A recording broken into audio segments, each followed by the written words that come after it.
grupos hechos. Entonces, en el grupo, por ejemplo, Jorge, ¿verdad? Jorge está con su grupo y el otro sábado todos van a exponer, pero ya se ponen de acuerdo. Si, por ejemplo, Jorge en su grupo tiene más habilidad para exponer, para transmitir las ideas, yo tengo la apertura a que ustedes elijan mínimo 2 personas para que hablen del caso, ¿sí? De qué se trata el caso, qué es lo que se está investigando, que es una exposición, ¿verdad? De la presentación que ustedes hicieron en la semana 16. ¿Tenemos alguna duda con esto? Creo que no, solo como para que quedar claro. Tenemos que trabajar entonces todos los apartados que nos dejó usted en la semana 16 con el grupo asignado ya en plataforma, y luego preparar la presentación para la siguiente semana, o el otro sábado vamos a presentar de una vez. Sí, el otro sábado es la exposición porque es nuestro último día de clases. El 30. Ajá, el 30. No. Esperen.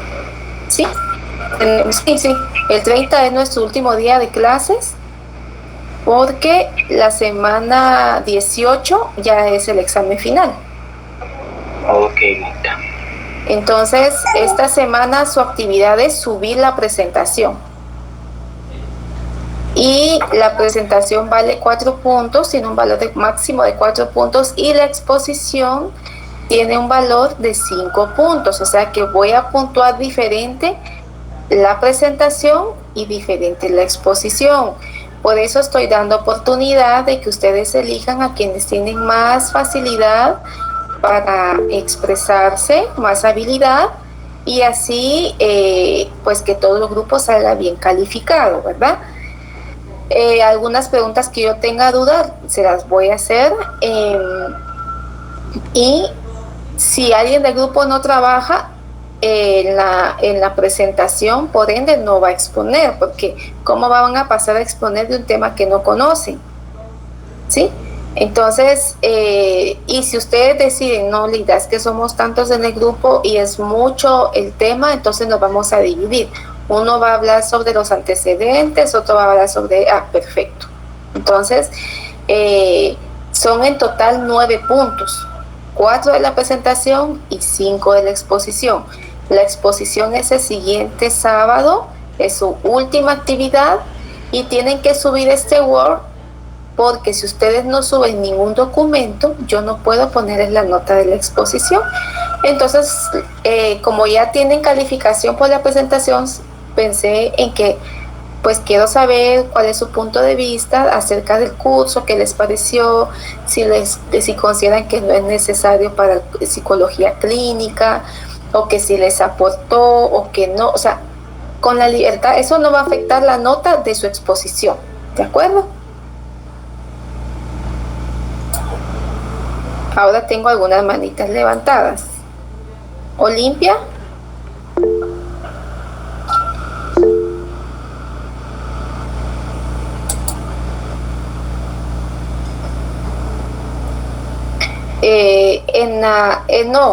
No, dice Loida, ¿todos los integrantes subimos el link de la presentación o solo una persona? Cuando es una tarea en grupo, como ya el Blackboard tiene definidos los grupos, entonces solamente una persona sube la tarea y esa tarea ya queda para todos los integrantes del grupo, ¿sí? Igual en el Word que van a subir, es una hoja nada más que tienen que subir y en la misma hoja van los 5 aportes. Si son 5 personas, son 5 aportes en un Word, lo sube una persona y ya está para todo el grupo.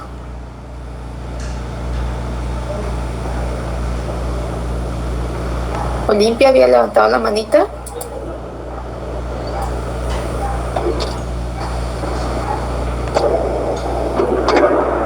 Bueno, ¿tenemos alguna otra duda respecto a las actividades?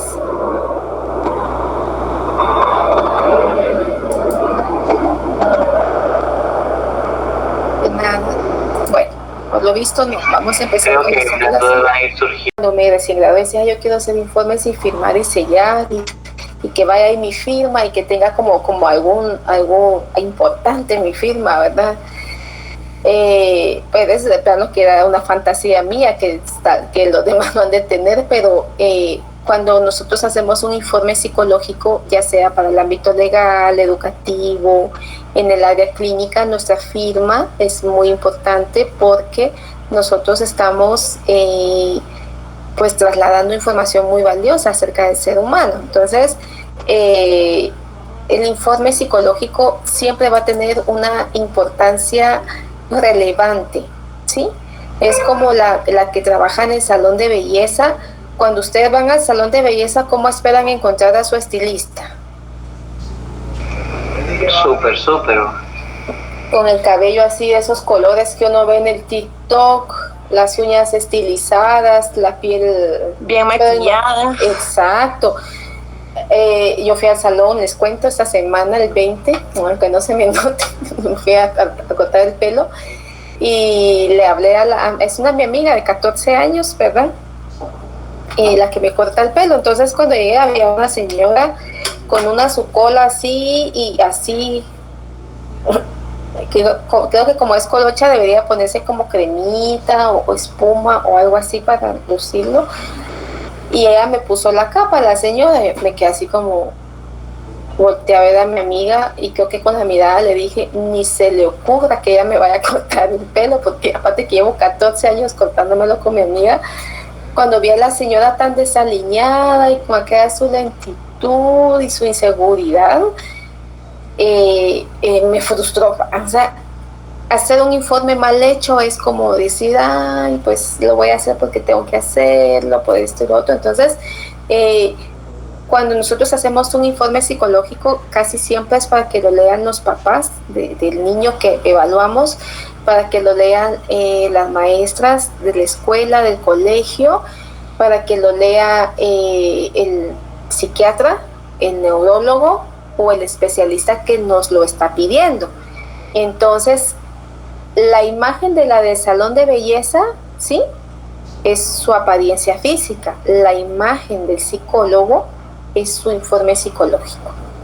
Y en el ámbito forense es un informe que lo va a ver el juez, que lo va a ver el Ministerio Público, la defensa, los consultores técnicos. O sea, es como su sello personal. Esa es la palabra que quería encontrar, su sello personal, ¿verdad? Usted no se espolea mucho la vida, hombre. ¿Qué manda? Usted no se espolea mucho la vida, le digo. ¿Por qué? Porque nos cuenta de sus experiencias y pues nos ayuda a crecer, claro, pero yo ahí queriéndole poner, no sé, dibujitos, bonito mi informe, pero creo que no se va a poder, ¿va? Sí, me recuerdo ahorita que menciona eso Jorge, en una tesis del año pasado. Yo reviso todas las tesis, ahora estoy sacando una promoción de 90 estudiantes. No he dormido estos días revisando esas tesis. Me recuerdo que me mandan una con fondo de piña. Era una tesis tropical. Yo me quedé así como, ¿what? Entonces sí, les estoy espoleando, dice, o no sé, un spoiler, va, pero sí tiene que ser algo bastante formal. Bueno, cuando le dije a la alumna, mire, mi niña me está mandando algo tropical, esto me da ganas de irme al puerto a tomarme una piña colada, pero lo que no me da es ganas de leerlo, va, entonces se los cambios. Ay, qué sad. Bueno, previo a conocer qué es una pericia psicológica, es necesario hacer énfasis en la siguiente información, ¿sí? Como ya aterrizamos ahorita en el ámbito forense, un perito, ¿sí?, según la RAE, es un experto o entendido en algo. Es una persona con formación, conocimiento y experiencia en un ámbito técnico, cuyo saber puede beneficiar a la resolución de un conflicto en la vía judicial. Yo soy perito en psicología forense, yo soy perito profesional en psicología forense certificada por INASIF. En INASIF ¿sí? Todos los peritos se tienen que estar certificados. Por ejemplo, en toxicología es un perito en toxicología, ¿verdad? Los médicos peritos profesionales en medicina forense. Entonces, esto quiere decir que agregado a su licenciatura, ustedes tienen que tener un máster, un magíster artium, una especialización, un posgrado que los haga expertos en el tema, ¿verdad? Y bueno, y en el Código Penal, en el Código Procesal Penal guatemalteco,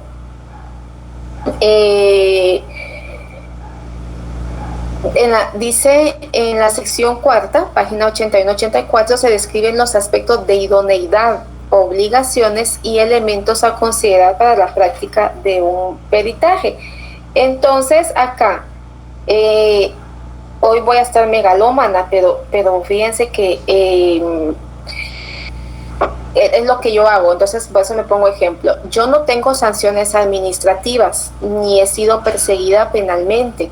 Si en algún momento yo soy denunciada por violación, por acoso, por malos tratos, que mis vecinos me quieran denunciar cuando regaño a mis hijos, ¿verdad? Porque alzo la voz o algo así, yo pierdo esto. Miren, la idoneidad, ¿sí?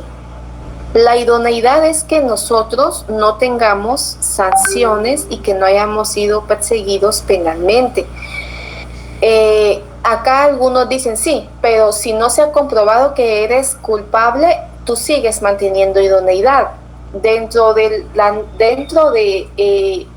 el régimen de INASIF, cuando ya estamos siendo investigados, ya Administración y Recursos Humanos nos empiezan como a poner las cosas un poco difíciles, entonces sí nos cuidamos un poco. Los peritos somos constantemente demandados. Por ejemplo, si yo hago un peritaje a Libertad y yo coloco que la historia que Libertad me cuenta es congruente clínicamente y que ella tiene daño psicológico, porque su jefe la acosa laboralmente, entonces el jefe de ella me puede denunciar a mí porque yo le estoy creyendo a ella. Entonces nosotros somos denunciados por nuestro trabajo muchas veces, pero como eso es parte del ejercicio laboral, no perdemos la idoneidad, ¿verdad? Porque nosotros tenemos todo el fundamento para explicar por qué concluimos en nuestros dictámenes de cierta forma. Entonces, para no ampliarme más, una persona, un perito, debe tener pues honorabilidad, ¿verdad? Y debe ser como muy responsable de sus actos, ¿sí? Pero sí va, porque en este caso si lo demandan por ir ebrio manejando o por golpear a alguien en un lugar, entonces ahí sí ya pierde la idoneidad, ¿verdad? Ella no tiene excusa de decir, lo hice porque... No, hay un caso, bueno, que no sé cómo el abogado que estaba defendiendo al agresor se enteró, saber, no sé, la cosa es que cuando el médico fue a ratificar su dictamen, le hicieron prueba de alcoholemia. Había tenido un problema en un hecho de tránsito, precisamente por negligencia, por consumo de bebidas alcohólicas. Sí, es como importante, todos tenemos derecho a echarnos los tragos, más cuando manejamos altos niveles de estrés.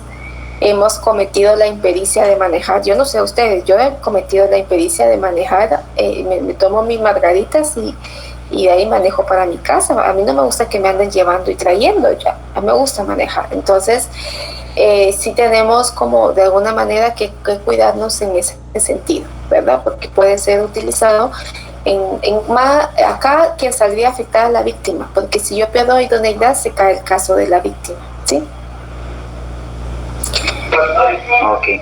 Bueno, ¿qué es una pericia psicológica? ¿Sí? Es la evaluación que realiza un especialista del comportamiento humano con el objetivo de aportar conocimientos científicos para obtener la toma de decisiones judiciales o administrativas, ¿verdad? Para eso sirven nuestros dictámenes, para que el juez tome decisiones. Cuando nosotros nos mandan la solicitud para hacer una pericia, nos planteamos diferentes hipótesis en el caso que nosotros vamos a analizar. Yo ya no hice la actividad, les había comentado por todo lo que conllevaba y porque acaban de actualizar el código de ética en INASIF. Entonces limitaron mucho más algunas situaciones, por eso ya no hicimos como el ejercicio del consentimiento informado y todo eso. Pero entonces la pericia psicológica es totalmente jurídica y legal, ¿sí? Nosotros no podemos venir y contar un caso a las personas. Yo les cuento casos a ustedes, no menciono nombres, y cuando ya hablo de muchos detalles es porque ese caso ya fue juzgado penalmente, ya no está bajo proceso, ¿verdad? Las pericias psicológicas tienen que ser científicas, no pueden ser según yo creo, o según me imagino, o podría ser esto, ¿verdad? Tiene que ser un buen planteamiento, un buen análisis y discusión de resultados. Y hoy es nuestra última clase. ¿Ya se dieron cuenta? Sí, qué triste. Bueno, la otra semana. No, porque la otra ustedes dan la clase. Sí, qué bueno. Ya era justo. Así va. Bueno, tenemos la formulación del problema y la evaluación del problema. Todo proceso de evaluación dentro del ámbito jurídico, ¿sí? Y en este caso el informe pericial psicológico, en esta fase, en la número 1, es donde el perito tiene que valorar qué aspectos son los que solicita el Ministerio Público o el juez, ¿sí? Con qué se cuenta para hacer el informe, la evaluación psicológica, qué tiempo tenemos para poder emitir el informe y la disponibilidad de la persona a la que vamos a evaluar. Ejemplo, ¿sí? El Ministerio Público me puede pedir todo lo que ellos consideren. El Ministerio Público, quienes hacen la solicitud son abogados o estudiantes de derecho, no son psicólogos. Entonces ellos son expertos en su materia, no en la mía. Entonces ellos me pueden pedir si la persona tiene cuántas terapias necesita la persona, ¿verdad? Eso no es un alcance de la psicología forense. Me puede preguntar si la persona miente. Todas las personas mentimos, ¿verdad? O sea, eso no es un alcance de una pericia psicológica. ¿Con qué cuento yo para poder hacer esta evaluación, verdad? ¿Con qué medios cuento? Pues tengo que tener mi equipo de trabajo, una clínica. Si me toca ir a tribunales a un caso de emergencia a medianoche, pues me tengo que ir con mi grabadora y si me la dejan entrar. Y si no, a mano, ¿verdad? Obtener toda la información, luego irme a Gerona a hacer ya todo mi dictamen. Entonces, ¿con qué cuento? Eso limita. No es lo mismo hacer una pericia a alguien que está en la carceleta de tribunales a ser alguien que llega ya con una cita y que tenemos las condiciones idóneas en la clínica para hacerlo. Cambian los escenarios. ¿Cuánto tengo para emitir el informe? Los jueces nos ponen plazos, nos ponen evaluar a fulano de tal y entregar el dictamen en 8 horas. Y hemos tenido casos que en 3 horas tenemos que entregar el dictamen. No podemos poner mayor cosa porque no nos da tiempo de hacer una amplia entrevista, no nos da tiempo de documentarnos bien. Entonces, en cambio, si en sede central yo hago una evaluación psicológica, que les digo, el día de ayer, viernes, yo tengo 15 días para entregar ese informe.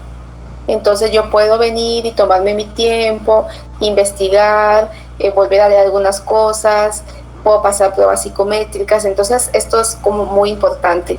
En tanatología, en la morgue, a raíz de la cantidad de gente que estaba llegando por COVID, querían acortar los tiempos para la entrega de cadáveres. No se podía, ¿verdad? El director tuvo que salir dando una conferencia y explicando. O sea, no es que solo entre la persona a la morgue y le tomen la foto y ya. Es todo un proceso que ellos tienen. En la morgue, en la noche, tienen ellos un límite de casos que van a hacer en medicina forense. Entonces ellos, por ejemplo, van a hacer su procedimiento médico de 1 o 2 cadáveres, porque imagínense que llega un caso por ejemplo, una persona descuartizada, eso no lo pueden hacer ellos a corto plazo. Una persona que se sospecha que fue envenenada. Entonces, todas las pericias van a necesitar un tiempo para poder responder, ¿verdad? De acuerdo con todo esto que ya expliqué, ¿sí? Dentro de lo psicológico es importante tener un acercamiento documental del caso, ¿sí? No es lo mismo solo escuchar lo que nos está contando una persona y concluir a tener todo lo que ha venido desde la investigación. Entonces, previo al ingreso a la persona debemos de darle lectura a la documentación adjunta, ¿sí? Para conocer el contexto general del caso. Los abogados de la defensa nos atacan y nos dicen que nosotros concluimos con base a la documentación adjunta. Eso no es cierto. Nosotros lo que sí tomamos de la documentación es saber si la persona, cuáles son sus características sociodemográficas, si es un niño, si es adulto, desde dónde viene, y muchas veces en la primera declaración las personas cuentan una historia y cuando llegan con nosotros cuentan otra historia. Acá ya estamos hablando de una retractación. ¿Y cómo vamos a poder ver si hay retractación? Porque ya leímos la documentación adjunta, ¿verdad? La persona que se va a evaluar, como ya pusimos de ejemplo a Libertad abusivamente, cuando Libertad llega a INASIF, ¿sí? Tiene que saber por qué llega, ¿sí? Cuál es el objetivo, en qué consiste la metodología, y nos tiene que firmar el consentimiento informado. Si la persona no está de acuerdo con la evaluación, no la hacemos porque no es obligatoria. Ya contestamos y decimos que no se quiso evaluar y damos las razones por qué. Si es menor de edad, lo más probable es que lo vuelvan a mandar, pero eso ya es tema de la persona, no de nosotros. Cuando son menores de edad, son sus adultos encargados quienes firman el consentimiento, ¿sí? Tienen que saber de que es un documento legal, que no es confidencial, porque cuando llegue al Ministerio Público todas las partes involucradas pueden solicitar el dictamen, entonces todo esto lo tienen que saber, y que no es una terapia psicológica la que se va a brindar, ¿sí? El consentimiento informado debe ser explícito, escrito, debido a que es un documento legal, así también. Es oportuno explicarle a la persona, lo que yo les comentaba, que no está protegido por el secreto profesional, ya que es legal. En PGN, la psicóloga forense que está haciendo su evaluación le informa al niño y a los papás que todo lo que le están comentando, ella lo coloca en un informe y ella va a darle ese informe al juez. En el Ministerio Público, las psicólogas forenses de la OAB le explican también a la persona que lo que están haciendo es de tipo legal. Entonces el psicólogo forense, no solo en INASIF, sino en las diferentes áreas en las que se desenvuelva, siempre tiene que explicar a la persona que no es un proceso clínico como tal, sino que es psicolegal, ¿verdad?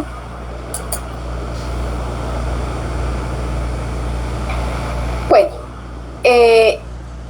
si la persona, por supuesto, da su consentimiento, ustedes tienen que preguntar con una buena estrategia, principalmente si son niños, para poder obtener información, ¿verdad?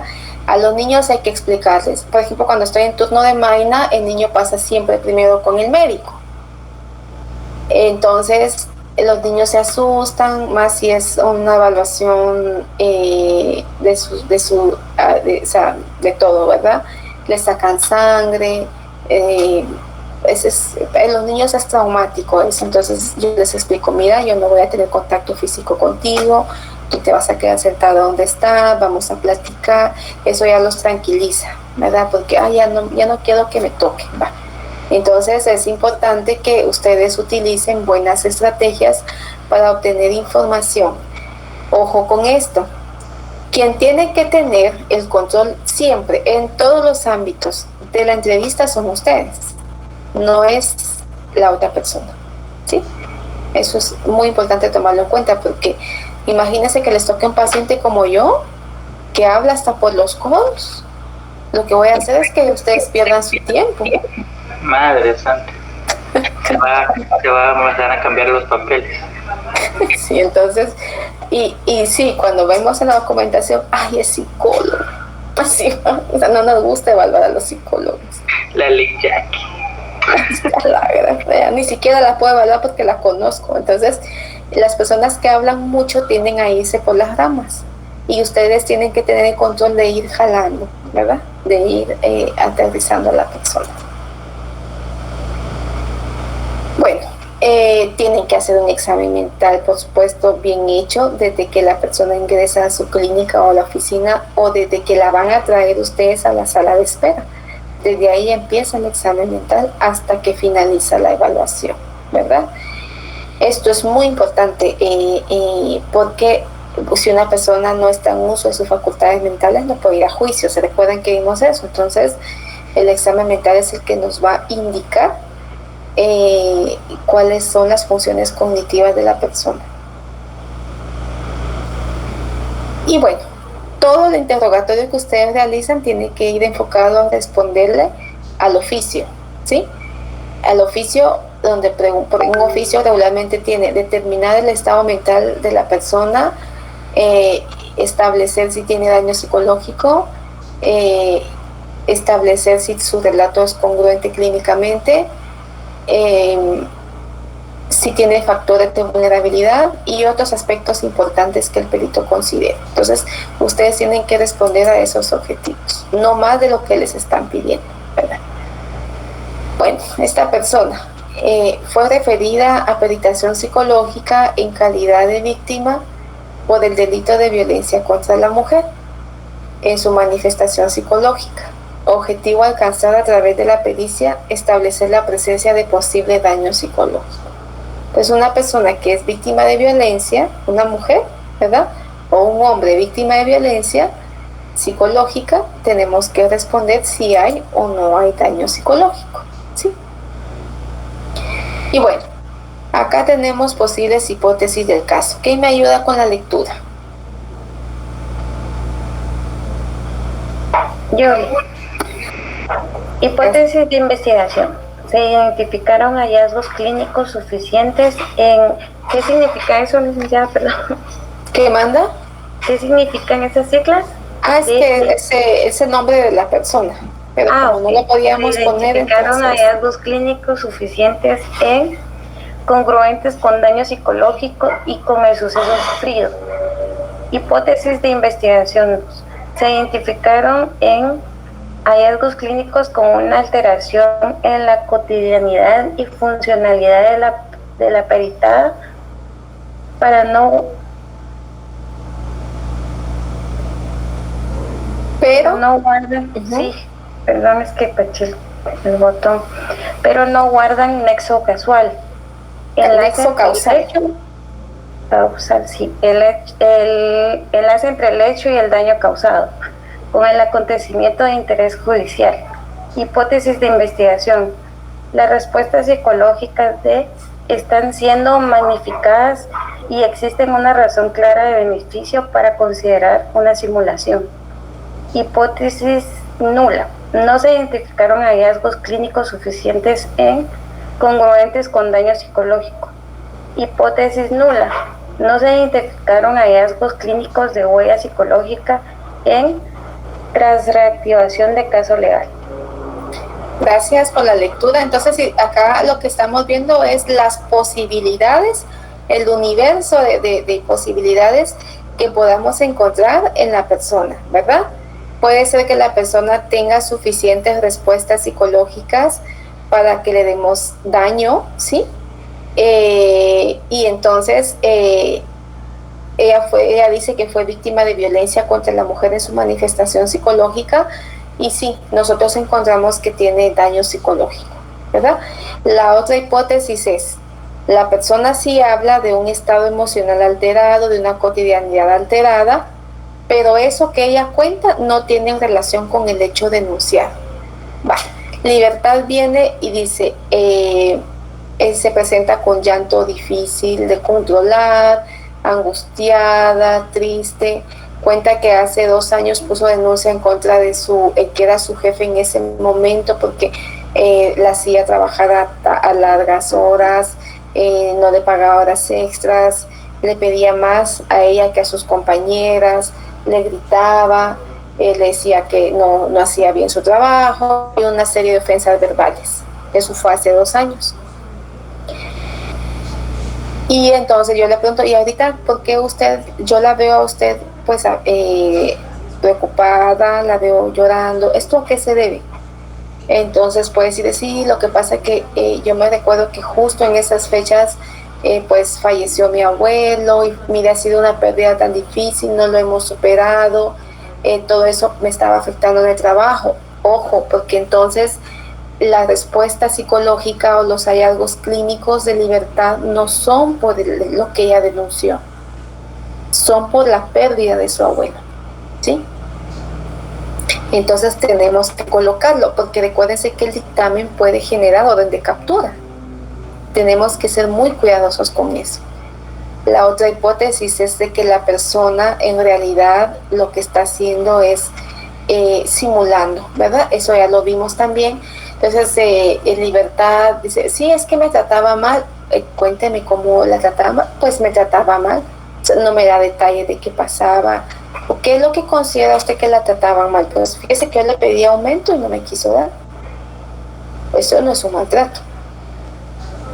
Entonces, se coloca y llora y está afectada. Y me dice, mire, yo desde ese tiempo no duermo bien, no como bien, ya no soy la misma de antes, ahora ya ni trabajo he podido encontrar porque no sé, o sea, ella está exagerando, está magnificando, ¿verdad? Y la otra hipótesis es de que no encontramos elementos. Si el relato de libertad es muy pobre, es muy escueto, no es espontáneo y no nos da información, no tenemos suficiente información para pues hablar sobre el daño. Y la última, libertad dice, mire, si yo denuncié hace 2 años y cuenta toda la historia, pero mire, realmente eso ya pasó. Es más, yo renuncié en ese momento, ahora tengo un mejor trabajo, yo ya no quiero seguir con el caso, realmente pues yo vine porque me habían citado, pero yo me encuentro bastante bien, eso me sirvió para pues estar en un lugar mejor como en el que estoy ahora. Entonces, cuando ustedes tienen un informe psicológico, van a tener que identificar qué hipótesis es la que ustedes van a responder, ¿verdad? Es una sola entrevista la que se realiza, ¿sí? Es una sola entrevista porque ustedes solamente van a responder a lo que está pidiendo la autoridad solicitante. Ahora bien, si ustedes consideran necesario una segunda entrevista, el marco legal no lo prohíbe, ¿verdad? Pero tiene que esperar que por lo menos haya un lapso de tiempo de 1 a 4 meses, ¿sí? Y también revisar que el dictamen, por ejemplo, yo evalué a libertad y mi dictamen no es concluyente. Entonces el Ministerio Público solicita una nueva evaluación y entonces Jorge viene y evalúa. Entonces viene mi jefa y dice, bueno, ya aquí tú ya no evalúas a libertad porque dicen que tu dictamen no fue concluyente. Entonces Jorge ya evalúa a la persona y pues él ya tiene más elementos y ya él concluye, ¿verdad? Ya pone conclusiones que aporten al sistema de justicia. Bueno, también cuando casi siempre una segunda entrevista va a depender mucho de la solicitud de la autoridad y en algunos casos respondemos que no se va a evaluar de nuevo porque es revictimizante. Una niña víctima de abuso sexual, no queremos evaluarla de nuevo en tan poco tiempo porque lo que estamos haciendo es una revictimización. Y cuando se aplican test psicométricos, como por ejemplo el MMPI, que es tan largo, lo podemos aplicar en una segunda entrevista, ¿verdad? Es importante considerar de que la hipótesis sea sustentable científicamente y dentro del marco legal, utilizar la bibliografía necesaria porque ustedes tienen que ir a defenderlo con el juez o a un tribunal integrado. Si ustedes no están seguros del caso, tienen dudas, consultan con otro colega para que pueda también aclarar el panorama, ¿verdad? La valoración de los resultados pues van a ir en el análisis y en las conclusiones. Tienen que ser objetivas, tienen que responder, tienen que ser palabras que comprenda quien lee el documento, ¿verdad? Y nota. Es importante considerar la norma de no responder más de lo que se solicita. Tenemos que responder lo que nos están solicitando. Ahora bien, si dentro de la historia que cuenta la persona aparecen más agresiones, eso sí lo vamos a hablar, ¿verdad? Pero de ahí vamos a tratar de limitarnos mucho a lo que nos está pidiendo la autoridad. Posterior a toda la entrevista, porque acá vimos todo lo que teníamos que hacer de la entrevista y todo lo que estamos viendo sobre cómo arribar ya a un dictamen psicológico, a un informe. ¿Cuál creen ustedes que es la diferencia entre un informe y un dictamen?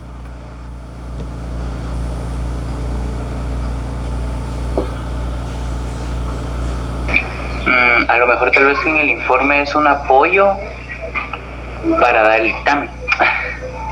O no sé.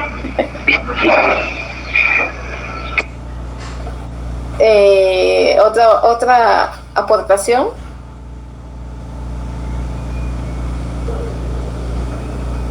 Podría ser el informe toda la recopilación de los datos y el dictamen pues ya, no sé, una sentencia, ¿no?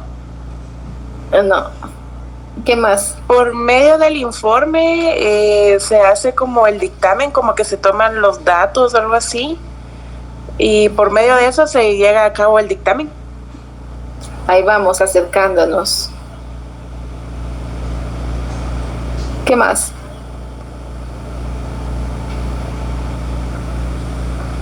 Solo 3 tengo en la clase. Yo pensaría que el informe es como definitivamente cercano a todos los datos, ¿verdad?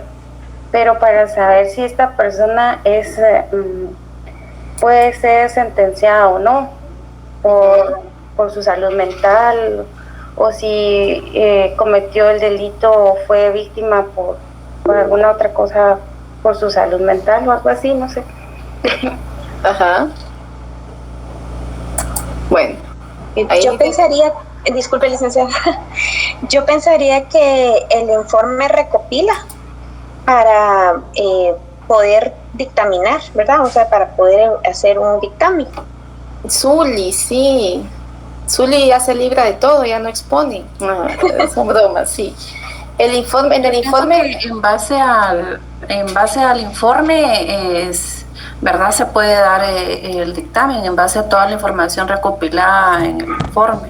O sea, eso va a ser base, ¿verdad? Para poder dar un adecuado dictamen.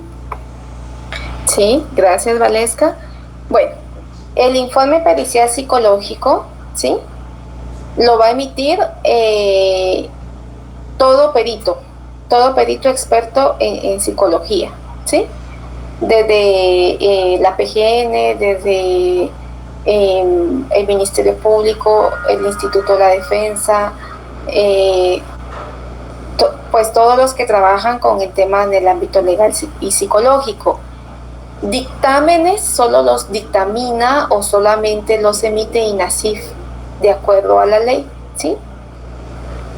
El informe va, si lo vamos a ver así, dentro de un dictamen.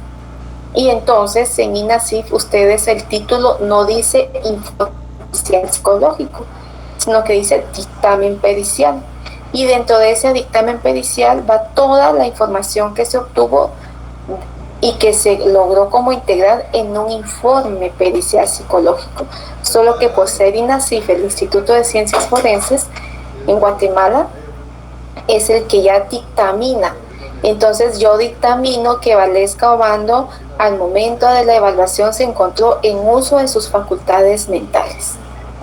Yo eso lo voy a ir a defender en un debate, ¿sí? Entonces yo ya estoy dictaminando dentro de un debate oral público qué fue lo que yo encontré. La diferencia entonces entre el informe y el dictamen es de dónde se emite, de la institución de donde se emite y el valor legal que tiene dentro de un proceso judicial, ¿sí? ¿Nos perdimos o nos aclaramos? Sí, un poco más claro. ¿Los demás qué opinan? Hay dos tripas. Ay, ¿y eso qué es?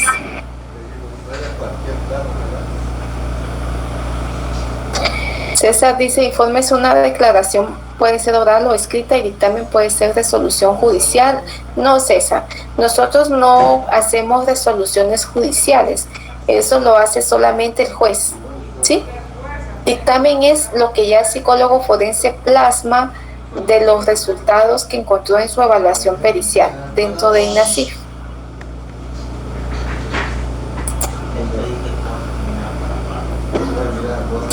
Ok. Bueno, parte de ser un dictamen es que tenemos que ir a una sala de audiencias, ¿sí? Donde tenemos que ir a explicar nuestro caso. No todos los informes periciales son objeto de discusión, pero yo les diría que en un 90% de los casos que evaluamos se van a un proceso judicial, ¿sí? Entonces sí nos toca o nos corresponde ir a debate. Esa es la sala de femicidio. ¿Por qué se realizan las pericias psicológicas? Pues se realizan porque estas son solicitadas por las autoridades y también porque sirven para tomar decisiones, ¿sí? Un juez es experto dentro del derecho, pero no es experto en psicología. Él necesita de un psicólogo para que le explique el comportamiento del sujeto que está siendo procesado o el comportamiento de la víctima, cuáles son las consecuencias que va a tener el delito que él va a imputar, ¿verdad? Por ejemplo, un delito de violación, qué consecuencias psicológicas tiene, las puede explicar solamente a un psicólogo.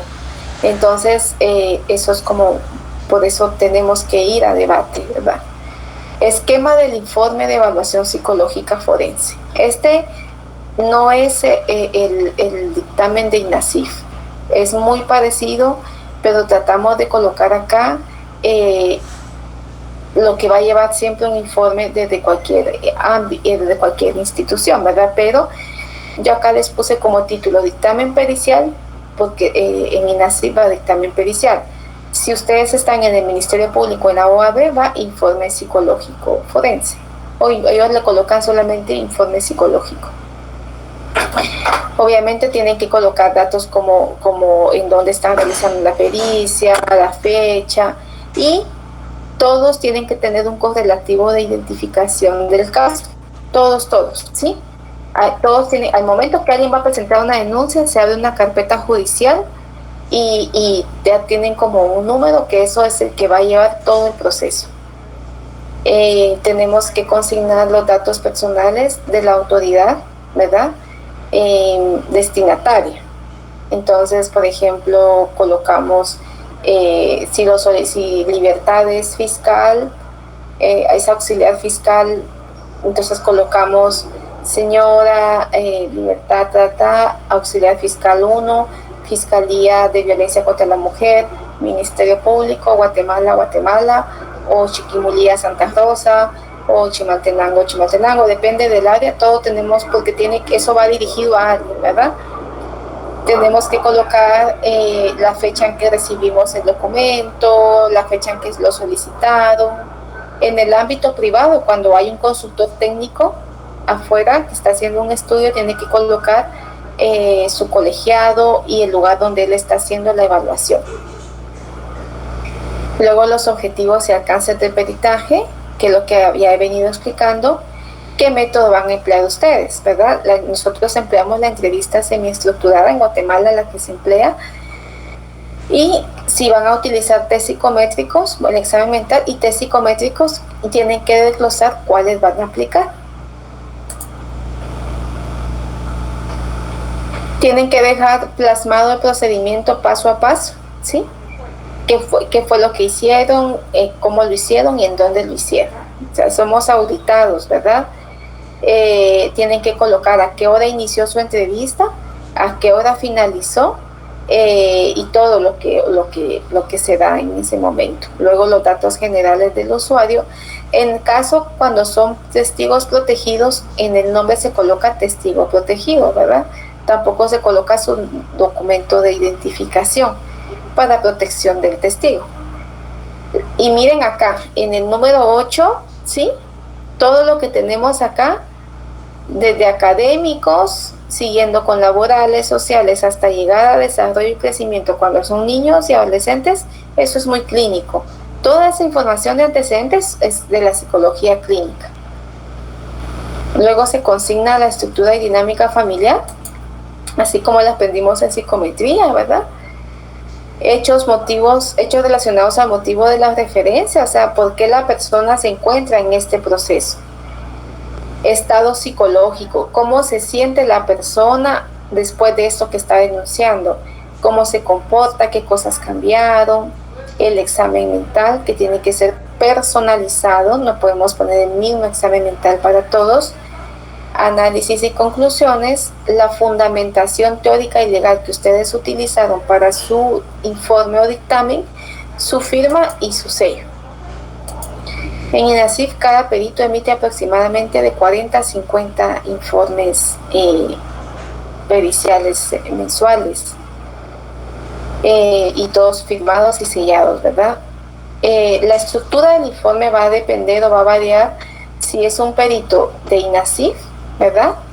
O si es alguien que hay psicólogos forenses que trabajan en lo privado. Sin embargo, lo que se presentó anteriormente es lo que lleva la mayoría de informes.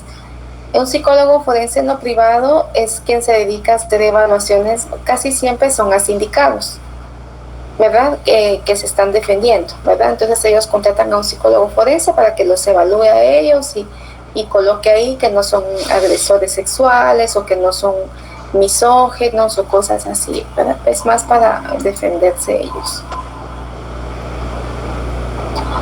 El informe pericial, ¿verdad? Como les mencionaba, en Guatemala es INASIF quien cuenta con los peritos para hacer este tipo de evaluaciones, a requerimiento del Ministerio Público y del organismo judicial. Los expertos que están en el ámbito privado generalmente participan en el proceso penal bajo la figura de consultor, ¿sí? Se les llama consultor técnico. Ellos, yo en un debate puedo tener otro psicólogo que me va a interrogar a mí sobre mi procedimiento y me va a cuestionar. A este consultor le está pagando el sindicato, entonces a mí no me puede interrogar o no me puede cuestionar mi dictamen un psiquiatra o un neurólogo. Tiene que ser un psicólogo forense quien puede ser consultor y cuestionar mi trabajo. Bueno, acá tenemos algunos aspectos diferenciales, ¿sí? Que estos también ya los habíamos mencionado. Se recuerdan que en lo clínico todo es voluntario, a las necesidades de la persona, los informes se manejan dentro de lo privado y no hay intención pericial. En el área pericial o psicojurídica pues ya es involuntario, ¿verdad? En el caso que quienes no quieren pues no se evalúan, pero esto afecta su proceso, y en los niños y adolescentes los van a mandar de regreso para que sí se evalúen. Se responde a las necesidades del proceso judicial. El informe va a ser público, ¿verdad? O sea, van a tener acceso todos, aunque se realice dentro de lo privado, ¿verdad? Y los informes son presentados dentro del proceso como un medio de prueba. Debe ser considerado como un documento legal. Es un proceso individual que, aunque se tenga un protocolo, nunca se va a repetir del todo porque las historias son diferentes, ¿verdad? tenemos que ser como buenos redactores. ¿Se recuerdan cuando les revisaba sus informes de psicometría y veíamos la redacción? Por eso ustedes tienen que ir formándose mucho en el tema de la redacción para que un informe pues vaya claro, que pues no se extienda más de lo necesario, que tenga información suficiente, que las conclusiones por supuesto estén fundamentadas en ciencia, porque pues somos científicos. Consideraciones éticas, pues tenemos que conocer el marco legal del país en el que estamos. Yo les coloqué un video, un material de aprendizaje, no sé si ya lo vieron, sobre un proceso, sobre una oratoria. Y hay algunas cosas ahí que son muy similares con lo que hacemos nosotros, ¿verdad? Pero cada país tiene su propio código de ética, ¿verdad? El Colegio de Psicólogos, y también tiene su propio marco legal.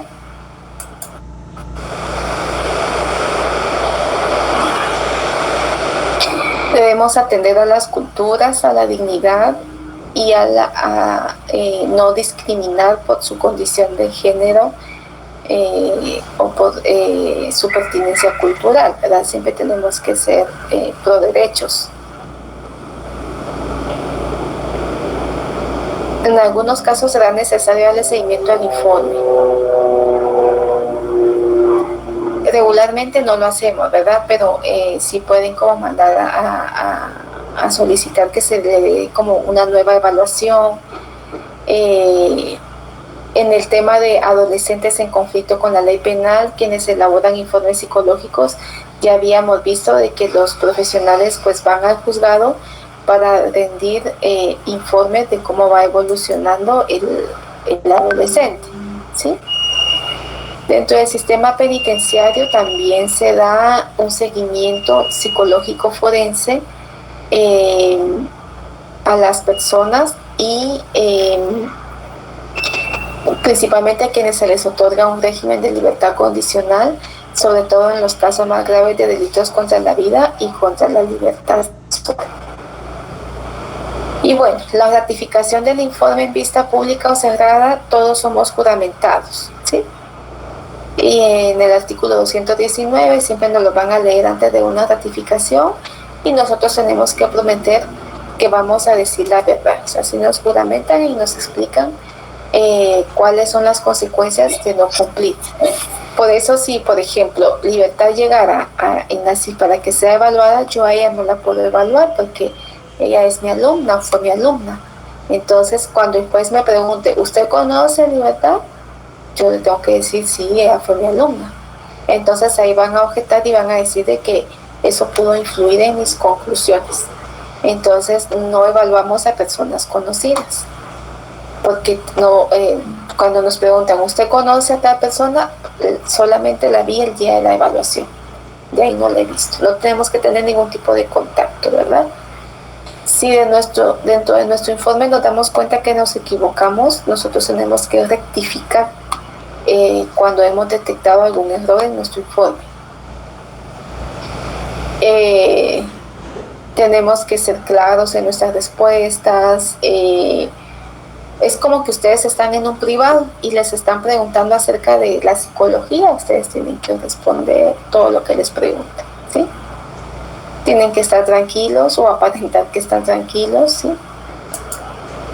Tener buen manejo del caso, ¿verdad? Leer el caso antes de ir a debate, tener una buena vocalización, la velocidad pues baja, dice acá, pero tiene que ser una velocidad que sea comprensible, no hablar ni muy rápido ni tan lento para que se me duerman, así como tengo algunos que están cabeceando, no, tiene que ser un habla que sea como que lleve un buen hilo, ¿verdad? Y por supuesto la vestimenta. ¿Qué opinan ustedes de la vestimenta del psicólogo?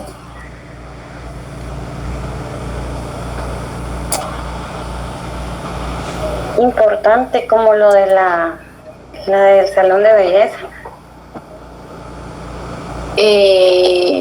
Sí. ¿Y cómo tendría que ser?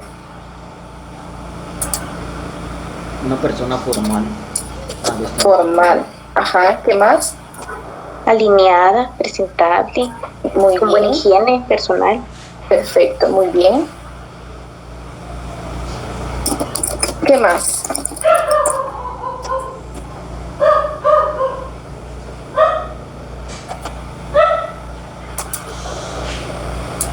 Yo me recuerdo que cuando estábamos en la capacitación de unos peritos, regularmente los peritos que ingresan se van con nosotros a debate y ya le pedimos permiso a los jueces para que pueda ingresar a escuchar el debate, ¿verdad? Si lo autoriza la juez o el juez, perfecto, si no, no, ¿verdad? Y la perito llevaba un atuendo así de esos, ¿cómo se llaman esos que yo quiero ponerme, pero con eso de que tengo que ir al baño y quitármelo todo, me entra estrés, ¿cómo se llaman esos? Un body. ¿La pieza? Un enterizo, Karen. Un enterizo. Un enterizo. El enterizo era pegadito, ella tiene un cuerpazo, ¿verdad? O sea, no toda es cuálida aquí como sus servidoras, no, que pues se le reconoce que pues está bien formada. Y entonces el enterizo se le pegaba al cuerpo y era color verde, así como el verde de Seven. ¿Se ubican el verde de Seven? Y mi jefa le dijo que ella no podía entrar a debate con ese, se miraba muy bien, como tiene bonito cuerpo y se le pegaba, se miraba muy bien, pero ella no le permitió entrar a escuchar el debate, porque para empezar la jueza sí la iba a sacar. Entonces sí tiene que ser una vestimenta que no sea extravagante, que sea formal, que sea apropiada para el caso. En una ocasión a mí me fue a traer una patrulla para un debate, era viernes, los viernes realmente voy con jeans y a veces los jeans me los pongo como medios así rotos, ¿verdad? La blusa sí era como semiformal y cargaba pues unos botines y pues la policía la tenía afuera y tenía que ir a debate porque no tenía otra opción y la juez me llamó la atención, o sea, me dijo en tu frente de todos, me dijo, perito, voy a presentar una formal protesta por su vestimenta.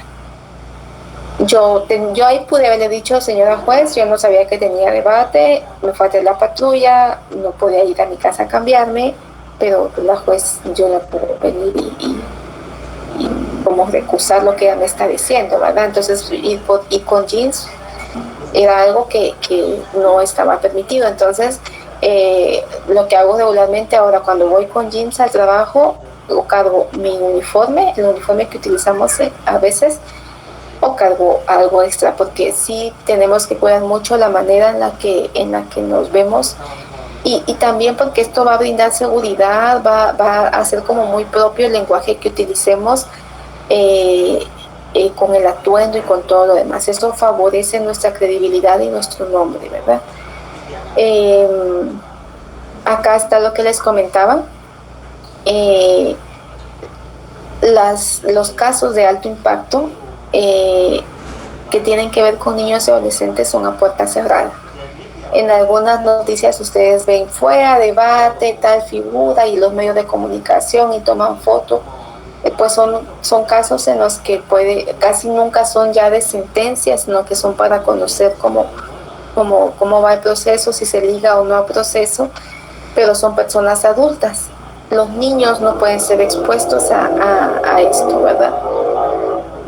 En la actualidad, todas las audiencias son a puerta cerrada, ¿verdad? No están permitiendo que entre nadie más y algunas se están haciendo por Zoom. ¿Tienen alguna duda al respecto?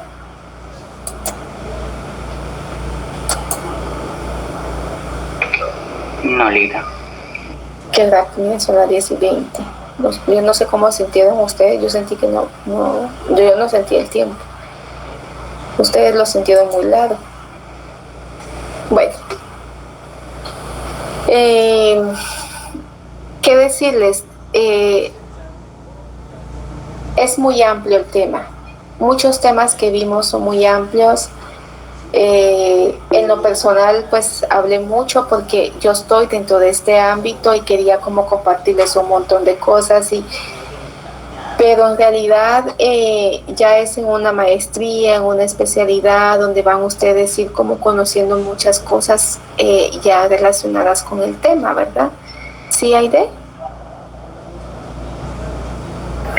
Licenciada, ¿sería posible, no sé, si usted nos podría mostrar un ejemplo de un informe? Sí, fíjense que tuve la intención de enseñarles un dictamen, pero les comentaba de que el código de ética acaba de ser actualizado en INASIF.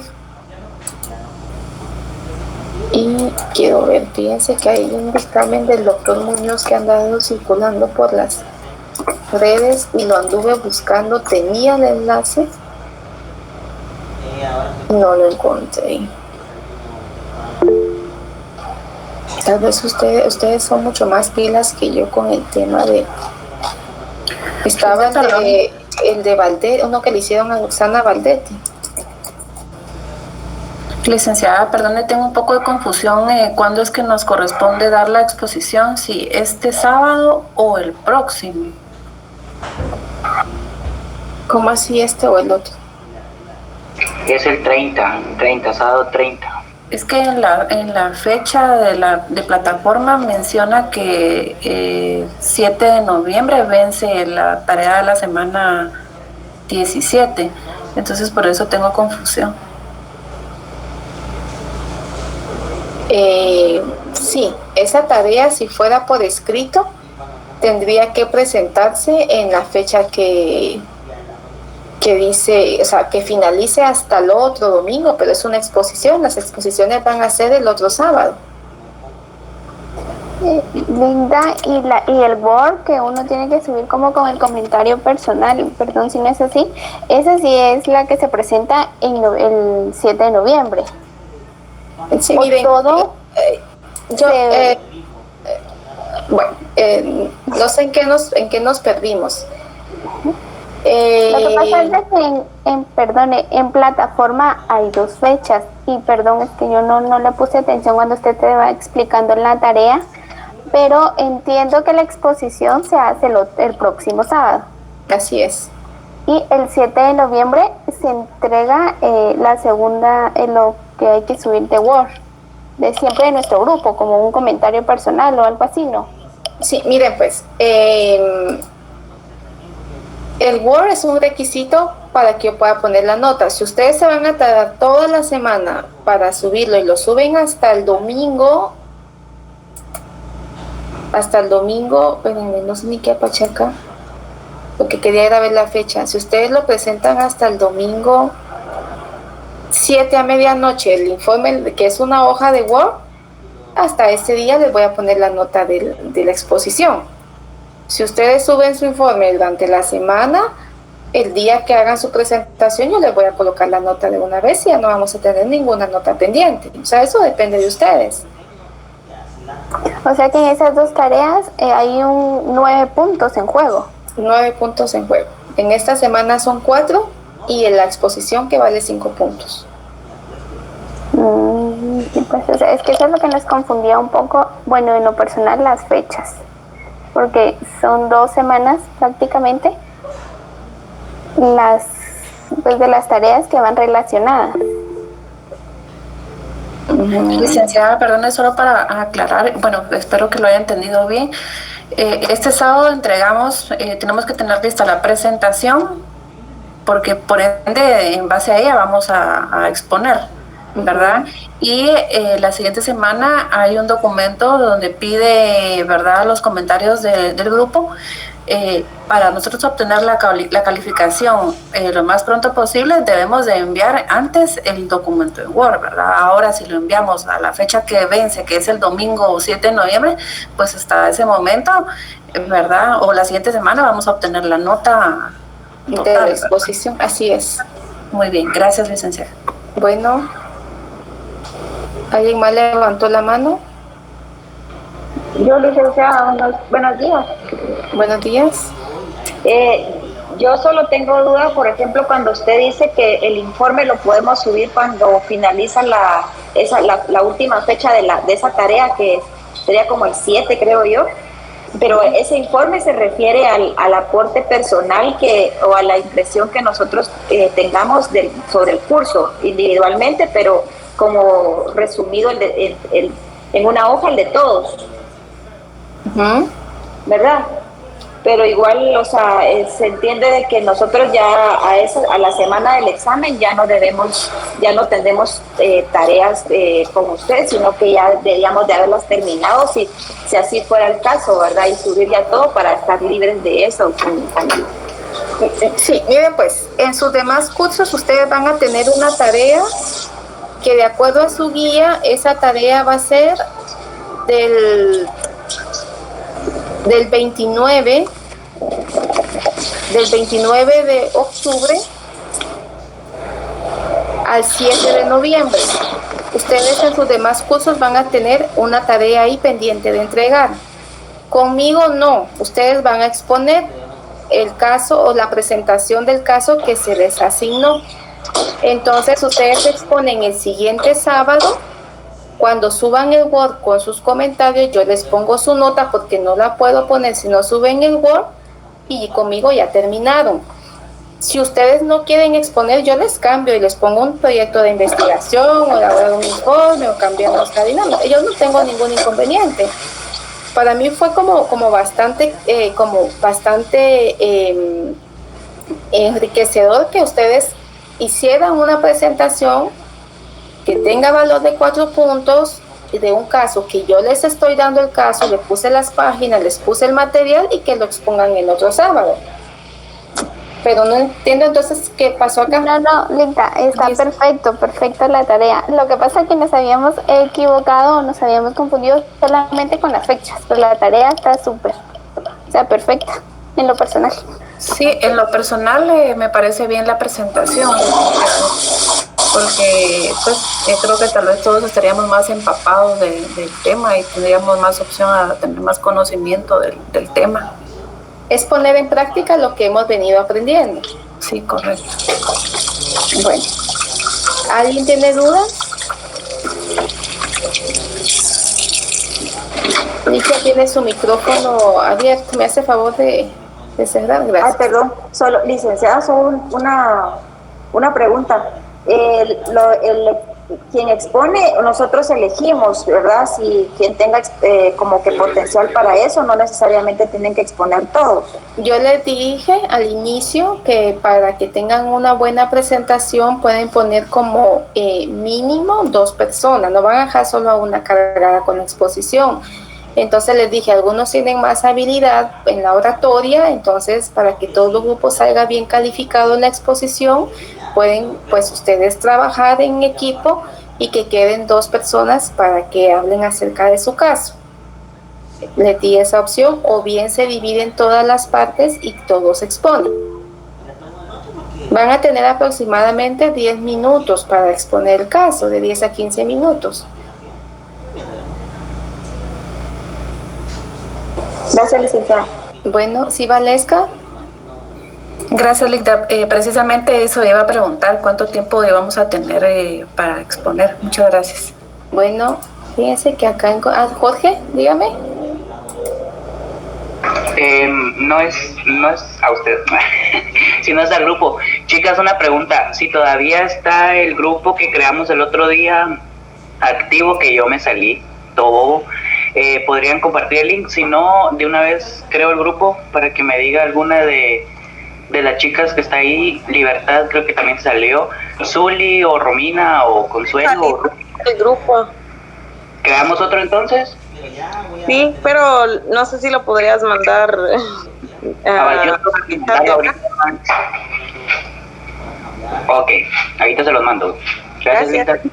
Bueno, googleando, acá encontré este dictamen del 2013 que está en internet. Ya no es así el formato, ¿verdad? La estructura de ahora pues ya cambió. En ese momento el método empleado, si se dan cuenta acá, no tenía algo como ahora tenemos un manual que nos rige, ¿sí? Se llama Manual de Evaluación Psicológica Forense Especializada y está aprobado por el Departamento Técnico Científico de INASIF y por el Consejo. El Consejo está integrado por el Ministerio Público, por el Instituto de la Defensa, por el organismo judicial y obviamente por INASIF. Son como varias. Entonces, ahora tenemos ese manual. Antes de ese manual teníamos un protocolo que también fue autorizado por el Departamento Técnico Científico. Entonces, lo que se hizo ya con el manual fue como integrar los dos protocolos y actualizarlo de acuerdo a lo que va surgiendo cada vez, ¿verdad? Entonces, acá, si nos damos cuenta, tenemos la identificación que le da INASIF. Ahora acá, antes psicología pertenecía a medicina forense, ahora nosotros tenemos nuestra propia área de psicología forense. Hemos crecido, estamos en todo el país. No tanto porque necesitamos más peritos, pues, pero hay más que antes. Este es el correlativo que se le dio al caso. Todos los casos tienen un correlativo.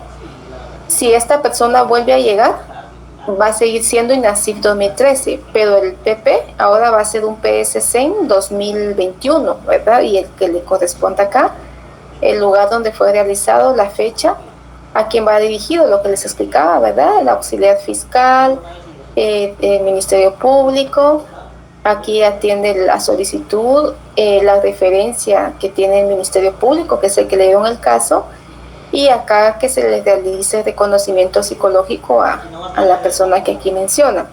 Los objetivos del peritaje, ¿sí? Estado emocional de la víctima, si tiene daño psicológico a consecuencia de los hechos vividos, si la víctima se encuentra afectada psicológicamente a consecuencia de los hechos vividos, si afectará en sus relaciones familiares y sociales y nivel de riesgo. Acá le hace falta la credibilidad del relato y los factores de vulnerabilidad. Y a esto de si afectará, ahora le colocamos secuelas psicológicas. Las fuentes de información, ¿verdad? Acá está pues el nombre de la persona que da su relato y la documentación que tuvo la perito cuando realizó. Si se dan cuenta, acá va el sello de la perito y también el sello de INASIF. El método empleado, qué instrumento fue empleado, el procedimiento ahora es como de 10 subnumerales, o sea, se nos va como que toda una página el procedimiento porque pues cada vez somos más cuestionados. Los datos de identificación, antecedentes personales patológicos y no patológicos. Todas las hojas van selladas y también llevan una rúbrica y una firma. La constelación familiar, que ahora le llamamos dinámica familiar. Hechos referidos por la persona evaluada, o sea, qué es lo que refiere, ¿verdad? ¿Qué le pasó? Si se dan cuenta, es un relato corto.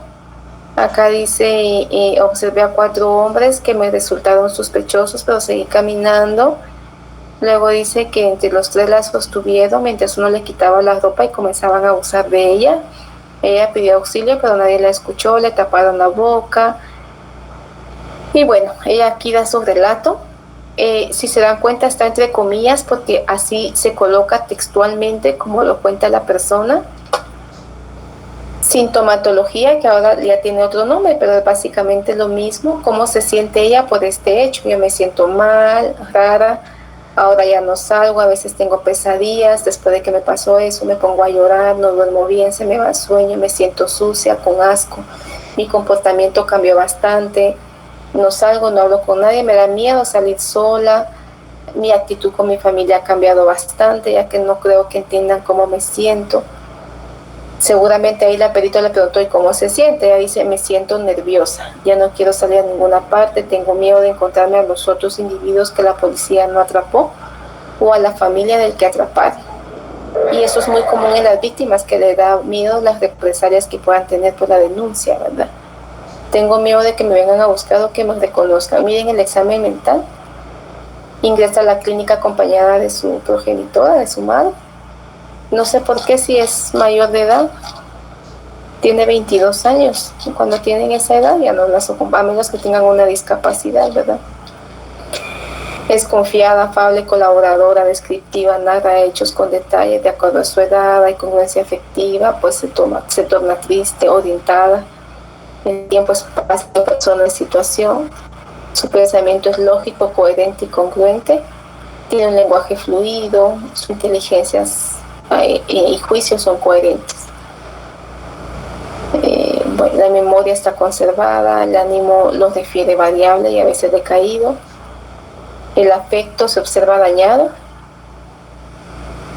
porque se ve temerosa y triste, ¿verdad? Tiene una buena motricidad, su pensamiento es normal, pero contiene temas sumamente violentos en contra de ella, porque ese es el contenido del pensamiento. Miren esa conclusión por la vida. Es una mega conclusión. Ahora ya no las hacemos tan así. Algunos sí casos que sí se nos van así y solo ponemos una recomendación.